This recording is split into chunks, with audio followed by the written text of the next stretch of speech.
Welcome back to Verbal Translations of Inequalities. This is part 2 of our Intro to Inequalities. So example 1, checking solutions. Tell whether -2 is a solution of each inequality. So remember, we talked about different inequalities before. We have less than, greater than, less than or equal to, or greater than or equal to. So what I'm going to do right now for part A is I'm going to plug in that -2 and see if the inequality still holds true. So what I mean by that, so we have -2 minus 5 is potentially, hopefully, greater than or equal to -6. So -2 minus 5 is -7. Now, is -7 greater than or equal to -6? No, it's less than. So this is false. We would say it's not a solution.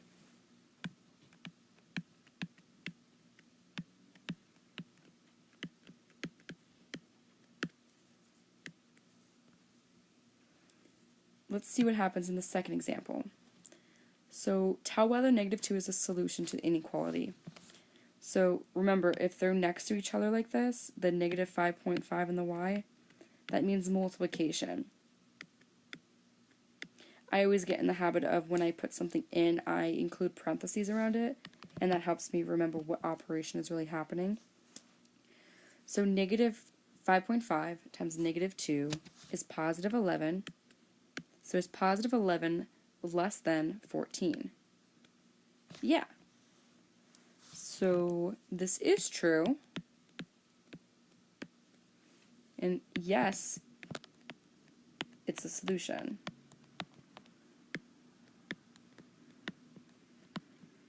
So not bad, right? So this whole section in the next little bit is talking about what certain words mean. What is the translation of the word? So our first inequality symbol here, that less than sign that we've been working with, means less than, no, the obvious one, right? Or fewer than. So keywords that pop up, just like when we learned about the sum of, quotient, difference, these are just keywords that mean a less than sign. Our next one, a greater than sign, we know as greater than,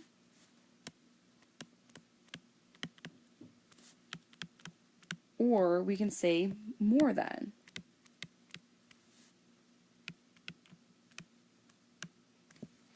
To me, these two are pretty cut and dry, nothing too complicated. The next two, they have different ways of looking at it, but I'm going to give you a couple shortcuts to help remember the difference. So the less than or equal to sign, it can be less than or equal to,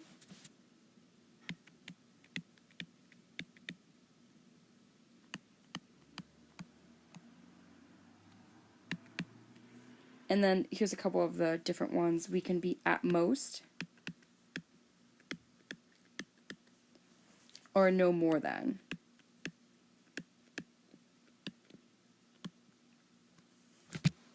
I like to think of a scenario of if I go shopping.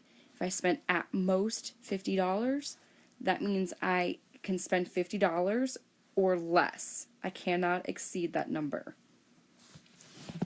Our last one, greater than or equal to, is greater than or equal to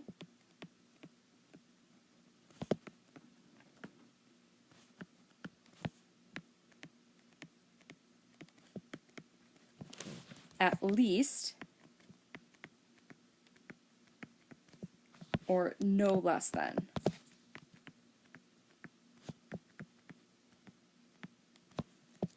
Think about ordering food. If you want to make cupcakes for class, for a bake sale or fundraiser, if you need at least 100 cupcakes to have a successful bake sale, you need at least 100 or more, so 100 or more. Let's look at a few examples of taking these word sentences and writing them as an inequality. So you're taking a sentence and converting it to math. So I'm going to highlight some keywords along the way as we read these that are going to help you do this. So our first one, we have a number q plus 5 is greater than or equal to negative 7.9. So q plus 5, you're literally going to write that as you see it, as it sounds. So q plus 5 is greater than or equal to, so greater than or equal to, negative 7.9.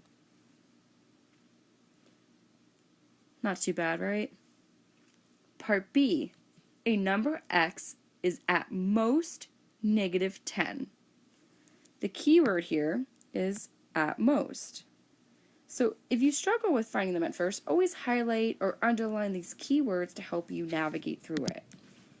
So x is at most, meaning you can't spend more than it, less than or equal to negative 10.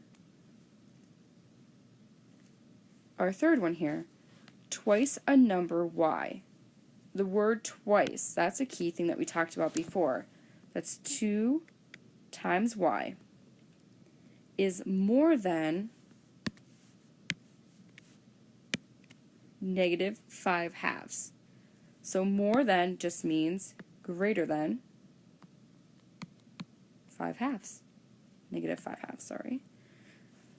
And last but not least, we have a number y is at least 7. Think about your bake sale. You need to have 7 or more. Complete the Now You Try in your packet and come see myself when we are finished with that, so we can go on to Go Formative.